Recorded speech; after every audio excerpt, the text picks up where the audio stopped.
Bueno, buenas noches con todos los presentes. Hoy vamos a hacer una entrevista a tres invitados. Bueno, Abimael Guzmán, una representante de la CIA y a un rondero. Bueno, el que va a representar a Abimael Guzmán en esta oportunidad va a ser el compañero Gianfranco y la persona que va a representar la CIA va a ser mi compañera Esther y mi compañero Daniel va a representar a un rondero. Bueno, procedemos con la entrevista, primeramente con Abimael Guzmán. ¿Por qué el Partido Comunista del Perú Sendero Luminoso decidió iniciar la lucha armada en 1980, precisamente cuando el país retornaba a la democracia? La llamada democracia que usted dice que regresó en 1980, para mí no era más que una máscara del gobierno burgués terrateniente. Un sistema podrido que perpetuaba la explotación tanto del campesinado como del proletariado. Nosotros, el Partido Comunista del Perú, entendimos que era momento para iniciar una guerra popular. ¿Por qué? Porque el Estado, disfrazado de democracia, mostró su verdadera cara: elecciones burguesas que solo servían para engañar al pueblo. Iniciamos la lucha armada para destruir este viejo Estado y construir un nuevo poder: la República Popular de tendencia marxista, leninista y maoísta. No hay espacio para reformismo barato. La revolución es nuestra única vía. Su movimiento se autodenominaba marxista, leninista, neoísta, pero criticaba abiertamente a la Unión Soviética China por revisionistas. ¿No cree que esta postura aisló al Sendero Luminoso de posibles aliados internacionales durante la Guerra Fría? ¿Aliados internacionales? Esos aliados que usted dice, como la URSS y China, ya traicionaron la esencia del marxismo. Eran revisionistas, social-imperialistas. Estos pactaban con el capitalismo. Nosotros podemos jactarnos de que mantuvimos la pureza ideológica del marxismo, leninismo y maoísmo, aplicándola a nuestra realidad concreta. El presidente Mao enseñó que la revolución es una guerra prolongada, y nosotros somos la vanguardia del Perú. ¿Aislamiento? Prefiero llamarlo independencia ideológica. La Guerra Fría era una lucha entre dos imperialismos y nosotros combatimos ambos. Bueno, la Comisión de la Verdad señala que el 54% de las víctimas del conflicto con responsabilidad de Sendero Luminoso, como justicia desde su ideología, el uso de la violencia masiva contra campesinos, líderes de sindicales y autoridades populares. En toda revolución, la violencia es necesaria. Para mí, este es un instrumento para barrer al enemigo. Los campesinos, sindicalistas y autoridades que eliminamos nosotros no eran víctimas inocentes. Son agentes del viejo Estado, traidores que se interponían en el camino de la liberación del pueblo. La Comisión de la Verdad no es meramente un instrumento burgués que no comprende la dialéctica de la lucha de clases. En la guerra no hay espacio para el sentimentalismo. Yo creo firmemente que la sangre es el precio de la redención histórica. Desde su perspectiva, ¿qué papel jugó la doctrina de seguridad nacional promovida por Estados Unidos en la respuesta del Estado peruano? ¿Y cómo afectó esto a su estrategia de guerra popular prolongada? La doctrina de la seguridad nacional fue el brazo armado del imperialismo yanqui en América Latina. Nos demostró que el Estado peruano era un títere de Washington, pero lejos de debilitarnos, eso nos fortaleció. Confirmó que estábamos en lo correcto, El Estado era fascista, genocida. Nuestra guerra popular prolongada está diseñada para eso, para desgastar al enemigo, ganar bases campesinas y avanzar hacia el cerco de las ciudades. Su represión solo es un alimento para nuestra causa. Tras su captura en el año de 1992, usted propuso la paz. ¿Representa esto un reconocimiento de la derrota militar o una reevaluación estratégica de su proyecto revolucionario en el nuevo escenario posguerra fría? Mi captura fue un revés táctico. No lo llamaría una derrota estratégica. La llamada paz que propuse desde prisión fue un repliegue táctico en un escenario cambiante, ya que el mundo vivía en un colapso, el colapso de país, y era necesario reajustar las formas de lucha. Pero la esencia del pensamiento Gonzalo sigue viva. La revolución no ha terminado, señorita, solo se transforma.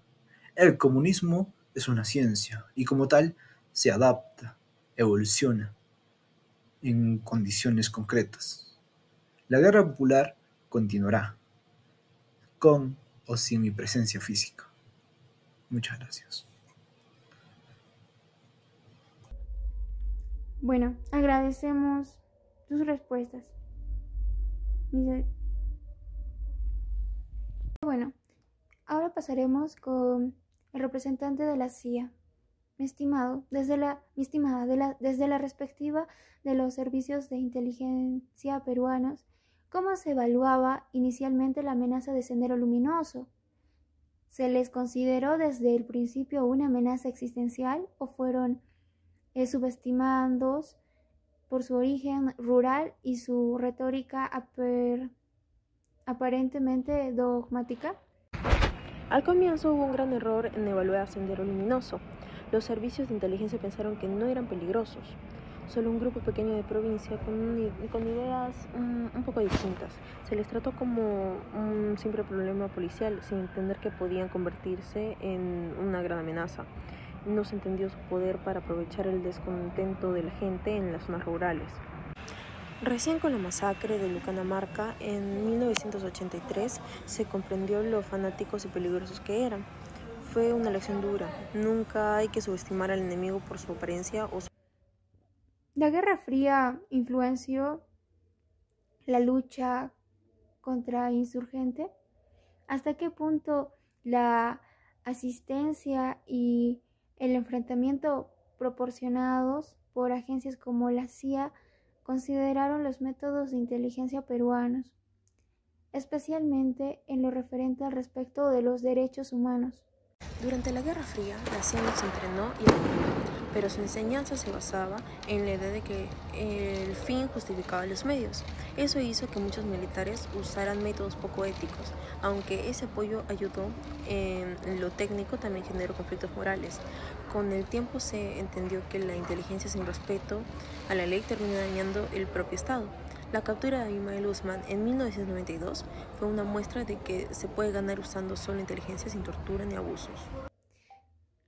A la luz de la historia, ¿qué lección estratégica cree que dejó el conflicto interno para los servicios de inteligencia peruanos y cómo se aplica esa lección frente a a las nuevas reformas de violencia organizada, como el narcoterrorismo? La gran lección fue que la inteligencia no puede basarse solo en atacar militarmente. Hay que entender las causas sociales y económicas del conflicto. El error con Sendero Luminoso fue no ver que su fuerza estaba en ocupar lugares donde el Estado no llegaba. Hoy, frente al narcoterrorismo, se aplica esa experiencia. No solo se busca capturar a los jefes, sino cortar su dinero, trabajar con la población y reforzar la presencia del Estado.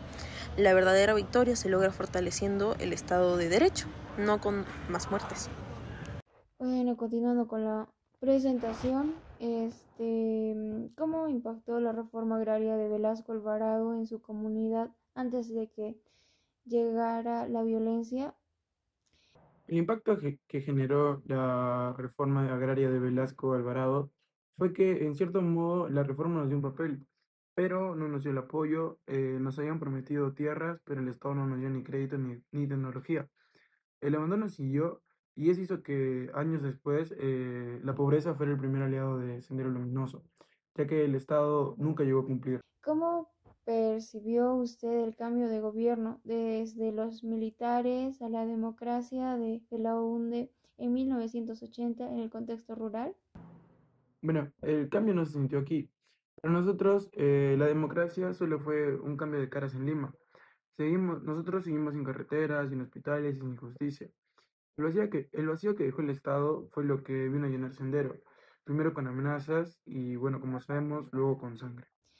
¿Sintieron alguna vez que su lucha como ronderos tuvo algún apoyo o reconocimiento de las superpotencias como Estados Unidos? Nunca sentimos un reconocimiento o alguna gratitud de nuestra lucha como ronderos, ya que esas eran guerras de otros. Nosotros peleábamos por la vida de nuestros hijos, nadie de afuera vino a ayudarnos, tuvimos que mendigar balas al ejército peruano, cuando nuestra única superpotencia era nuestra organización comunal, porque si no nos defendíamos nosotros mismos, nadie más lo iba a hacer. Para el Estado no desaparecimos, nos usaron. ¿Qué siente, qué siente que la sociedad o el Estado ha aprendido o ignorado sobre el papel de los ronderos en la pacificación? Bueno, nuestro sentir es algo simple, ya que la sociedad urbana olvida que los ronderos fuimos el primer frente de defensa de la democracia. El Estado nos dio armas, nos usó y luego nos olvidó. Lo que se ignora es que si el Estado hubiera estado presente desde un inicio, la guerra no hubiera constatado de tantas víctimas, gente inocente. Y la lección es simple, la seguridad real viene de la mano de la justicia social. Bueno, en síntesis, nuestros tres invitados a la entrevista desempeñaron muy bien su rol y también tenían miradas diferentes. Uno tenía la de revolucionario fanático y por otro lado teníamos la mirada del servidor del Estado y tanto como del pueblo, que sería la de Rondero. Encapsula la tragedia del conflicto interno que se suscitó en Perú. Demuestran que fue en esencia una guerra de percepciones, ideologías y ausencias estatales. Como se pudo notar, Abimael Guzmán veía un pueblo oprimido, listo para redención violenta, y el Estado veía inicialmente solo un grupo de fanáticos marginales. Muchas gracias por su atención. Hasta la próxima.